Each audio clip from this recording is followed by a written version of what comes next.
Il était une fois une comtesse qui vivait dans un immense château. Tous les Britanniens qui vivaient non loin de chez elle avaient extrêmement peur de croiser son regard. D'ailleurs, tout le monde l'appelait ainsi, la comtesse aux yeux sombres.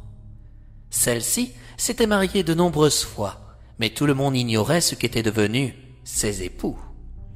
Près de son château vivait une veuve avec ses 2 garçons. Ils étaient beaux, travailleurs et polis. La comtesse aux yeux sombres alla à la rencontre de la veuve et demanda d'épouser l'un de ses 2 enfants. Le plus jeune, Lucas, qui se trouvait être le plus généreux, accepta la main de la comtesse. Au départ, il ne regretta pas sa décision, il fut heureux à ses côtés. Celle-ci n'arrêtait pas de lui offrir des présents pour le satisfaire. Elle lui organisait même des fêtes dans son château en son honneur. Un jour, la comtesse aux yeux sombres lui déclara « Mon tendre amour, je me trouve dans l'obligation de partir une semaine. J'ai une affaire importante à régler dans la cité de Guirekia. Je ne peux laisser mon château sans surveillance. Du coup, je te laisse toutes les clés de celui-ci. Tu pourras te promener dans toutes les pièces, ouvrir tous les placards qui te conviendront. » Lucas prit le trousseau dans ses mains. Sa femme ajouta « Mais celle-là, elle ouvre mon bureau personnel, dit-elle en montrant une petite clé d'or. Personne n'a le droit d'y entrer, pas même toi. Nous avons tous le droit d'avoir notre propre jardin secret. Si tu entres dans mon bureau, malgré mon interdiction, je le saurai. Et ma colère à ton égard sera terrible. Oh, ne t'inquiète pas, jamais je n'irai dans ton bureau. Embrasse-moi une dernière fois avant de partir. » Les yeux sombres de la comtesse envoûtaient le jeune homme de désir lorsqu'elle se faisait tendre à son égard. À la fin de leur baiser, il laissa sa femme s'en aller puis rentra seul dans l'immense château. Des jours passèrent. Le jeune homme s'occupa en lisant, en cuisinant ou en allant se promener dans les environs. Et puis, lors d'une promenade, son trousseau de clés tomba au sol. Il le ramassa et la petite clé d'or scintilla sous les rayons du soleil. Le jeune homme rentra au château en songeant. « Après tout, si je jette juste un petit coup d'œil en vitesse pour voir à quoi ressemble le bureau de ma femme, celle-ci ne s'apercevra de rien. » En arrivant devant la porte du bureau de la comtesse aux yeux sombres, le jeune homme glissa la clé dans la serrure, ouvrit et découvrit 7 petites boîtes sur une immense table. La curiosité devint si grande qu'il ouvrit l'une des boîtes et découvrit un cœur. Sa peur fut immense. Sa femme avait eu avant lui 7 maris. Ils étaient tous ici. Elle les avait tués. Choqué par ce qu'il venait de découvrir, il laissa tomber maladroitement la clé d'or. Il la ramassa puis referma la porte en tremblant comme une feuille. Par tous les Britanors, pourquoi cette clé d'or est-elle tachée de sang?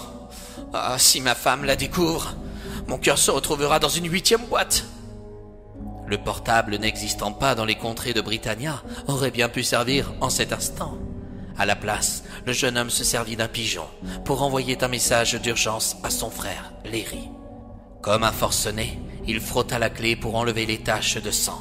Rien n'y faisait. Léry arriva. À son tour, il essaya tant bien que mal de l'aider, mais une nouvelle fois, ce fut sans succès. Soudain, le carrosse de la comtesse aux yeux sombres entra dans la cour du château. « Ne t'inquiète pas, » annonça Léry. « Cela fait des années qu'elle est considérée comme une sorcière. J'ai une amie qui doit arriver d'un moment à l'autre. Elle s'y connaît un peu, en matière de magie. Ce n'est pas une sorcière, mais une meurtrière. Mieux vaut prendre les devants, on ne sait jamais. » Tout tremblant, Lucas alla accueillir sa femme et l'embrassa sur les lèvres.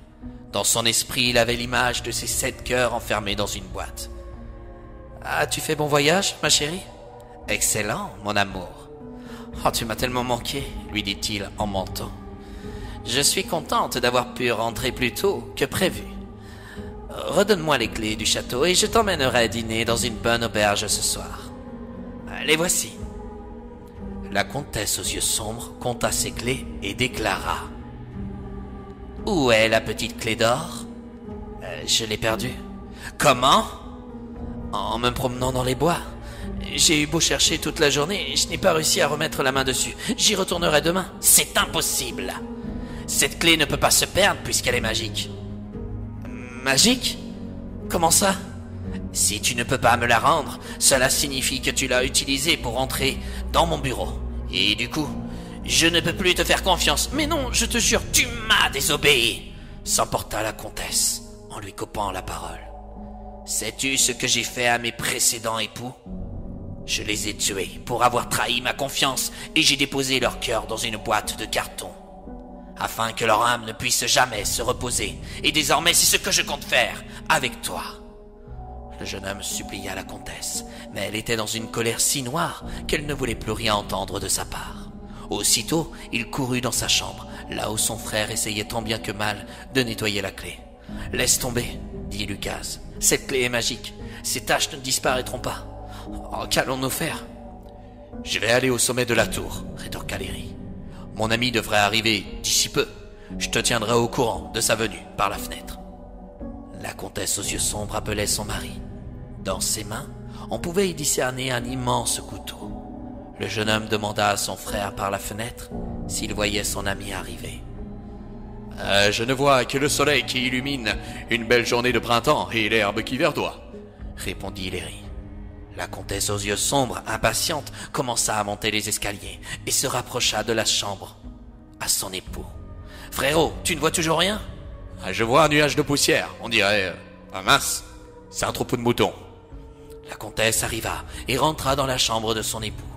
Ses yeux sombres faisaient froid dans le dos, quand soudain, derrière elle, un portail magique s'ouvrit. Une jeune femme apparut et déclara « Expectum mortis !» Lucas vit le couteau échapper des mains de la comtesse. « Mais que se passe-t-il » s'écria la comtesse. « Comment osez-vous rentrer dans ma demeure ?»« À Britannia, il n'y a pas de place pour les meurtrières de votre espèce. Ah, c'est ce que nous allons voir, mais c'est tout réfléchi. » L'ami du frère à Lucas déclara une formule qui envoya directement la comtesse aux yeux sombres dans les douves du château de Vanna. « Alors, tu ne la trouves pas excellente ?» intervint Léry. Qui ça? Notre sauveuse. D'ailleurs, je ne me suis même pas présenté, remarqua Lucas. Inutile, mon frère m'a beaucoup parlé de vous, mais en ce qui me concerne, on m'appelle Impartia, et je représente la justice dans la plupart des royaumes de Britannia. Enchanté, déclara Lucas. Libéré de sa femme monstrueuse, Lucas hérita de tous ses biens lorsqu'il apprit sa mort quelques mois plus tard. Il permit à sa mère de vivre dans son château jusqu'à la fin de ses jours.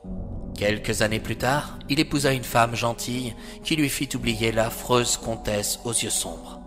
Mais il ignorait que leur fille allait tomber amoureuse de son demi-frère. Avant de mourir, la comtesse aux yeux sombres avait mis au monde un garçon. Elle avait d'ailleurs fait le nécessaire pour qu'on puisse l'appeler plus tard Barbe Noire.